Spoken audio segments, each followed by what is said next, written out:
Hello student, ज्ञान मंजिल तक यूट्यूब चैनल में आप लोगों का स्वागत है। मैं हूं कुश कुमार और आज लेकर आए हैं हम सामाजिक विज्ञान 2016 में पूछे गए सेकेंड सिटिंग में क्वेश्चन बिहार बोर्ड का।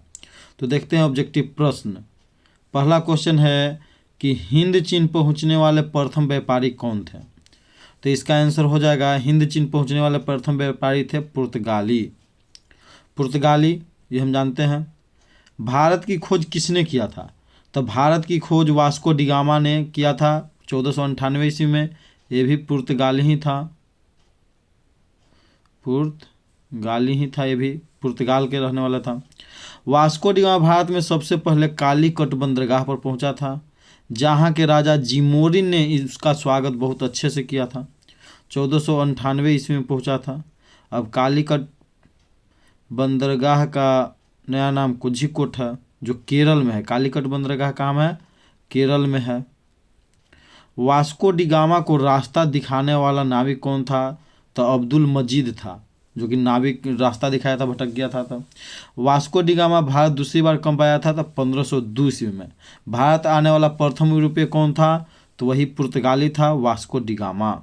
वो व्यापार के सिलसिले से आया था। रंपा विद्रोह कब हुआ? तो रंपा विद्रोह भारत में हुआ था 1916 ईस्वी में। आपका आंसर हो जाएगा ए 1916।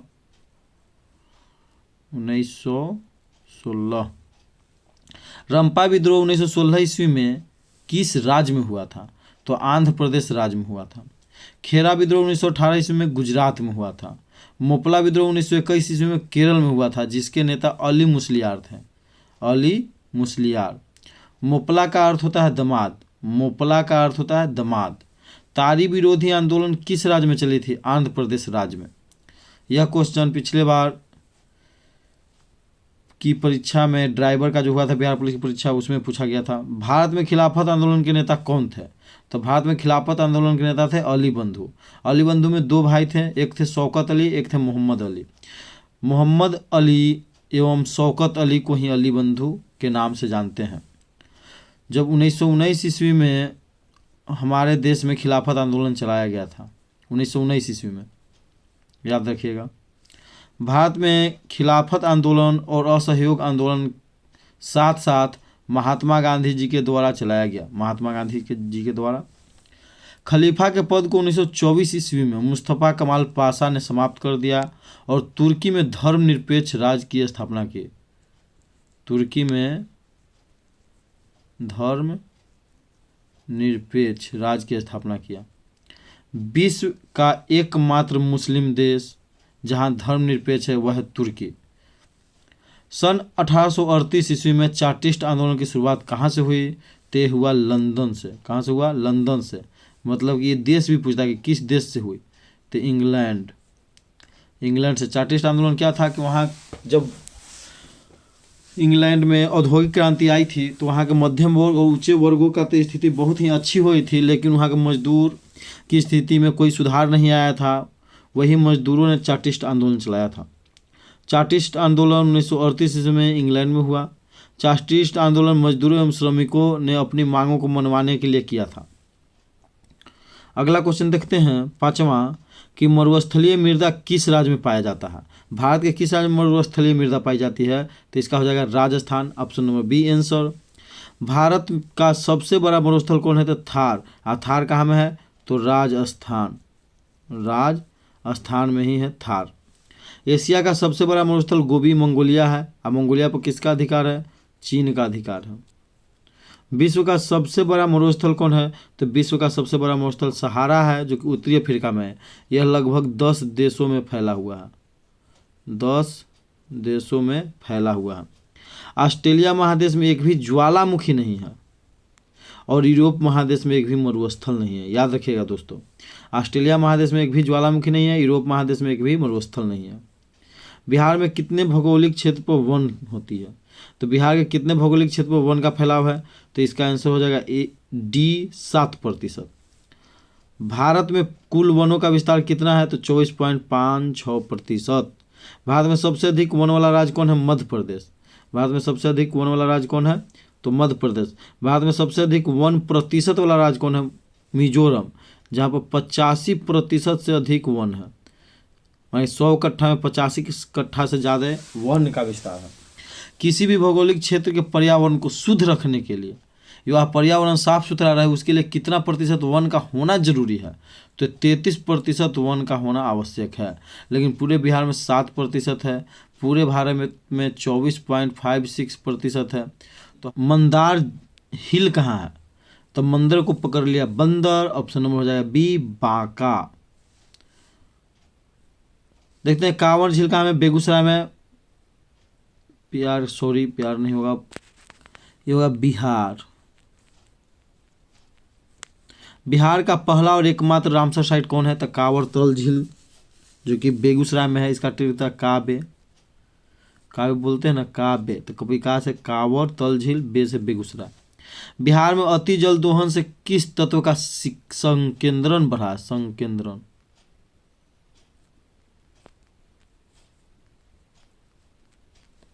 तो इसका आंसर हो जाएगा बी आर्सेनिक। मिनी माता रोग किससे होता है? तो पारा के अधिकता से होता है। इटाई रोग कैडमियम की अधिकता से होता है। विल्सन रोग तांबा की अधिकता से, याद रखिएगा, विल्सन रोग तांबा की अधिकता से होता है। बिहार में पंचायती राज संस्थाओं में महिलाओं के लिए कितने सीटें आरक्षित हैं? तो बिहार में पंचायती राज संस्थाओं में महिलाओं के लिए आपका आंसर हो जाएगा ये 50%।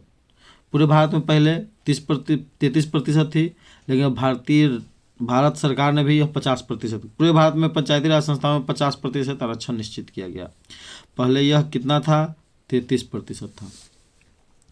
लोकसभा, राज्यसभा,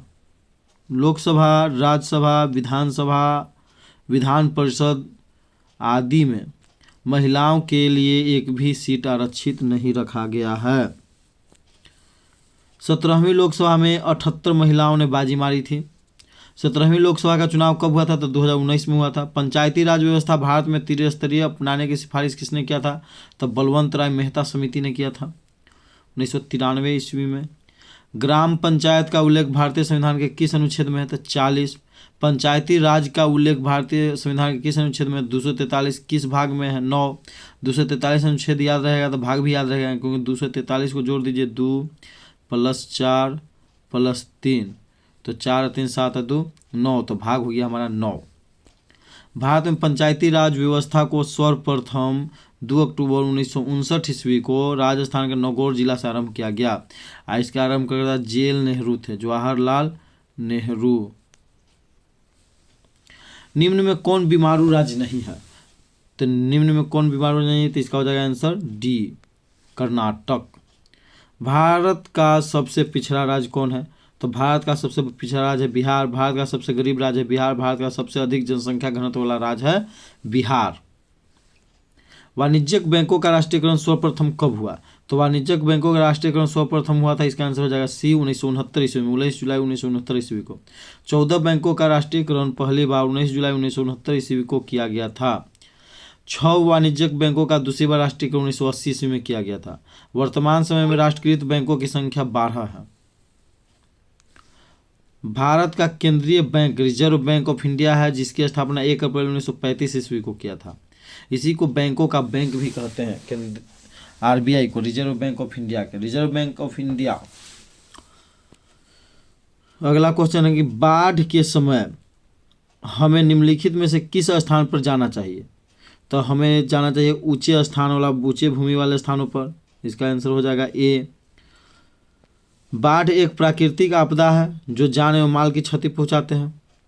बिहार के उत्तरी क्षेत्रों में सबसे अधिक बाढ़ आता है, मानी उत्तर बिहार में, जो उत्तर बिहार हमारा हो गया, उत्तर बिहार, उसमें अधिक क्या आता है? बाढ़ आता है। किस नदी को बिहार का शोक नदी कहते हैं? तो बिहार का शोक नदी कहते हैं कोसी, कोसी नदी को शोक नदी। विश्व में सबसे अधिक मार्ग बदलने वाली नदी कोसी नदी ही है। भारत की सबसे बड़ी नदी गंगा नदी है, जो सबसे पवित्र भी है। पटना गंगा नदी के किनारे बसा हुआ है। पटना गंगा और सोन नदी के संगम पर बसा हुआ है, क्योंकि हल्दी छपरा में सोन नदी गंगा से आकर मिलती है। सोनपुर मेला गंगा और गंडक नदी के संगम पर लगता है। सोनपुर मेला याद रखिएगा, सोनपुर मेला में सोन नदी नहीं है, गंगा, सोनपुर मेला लगता है जो है गंगा और गंडक। विश्व का सबसे बड़ा पशु मेला है जो पशु मेला।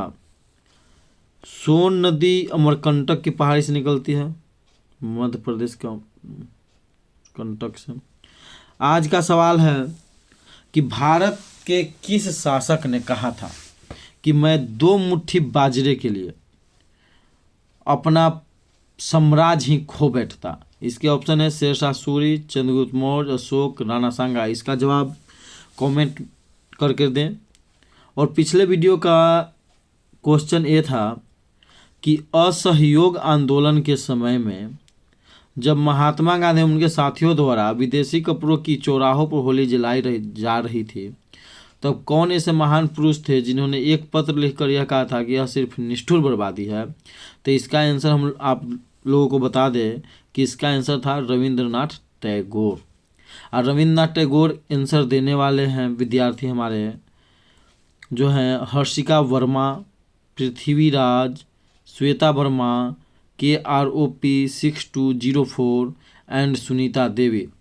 आप सभी को बहुत बहुत बधाई और ऐसे ही पढ़ते रहें और अपना आज के सवाल का भी आंसर दें। तो आज का वीडियो यहीं तक हम समाप्त करते हैं। यदि यह वीडियो आपको अच्छा लगा हो तो इसे लाइक करें, शेयर करें और सब्सक्राइब करना ना भूलें। जय हिंद।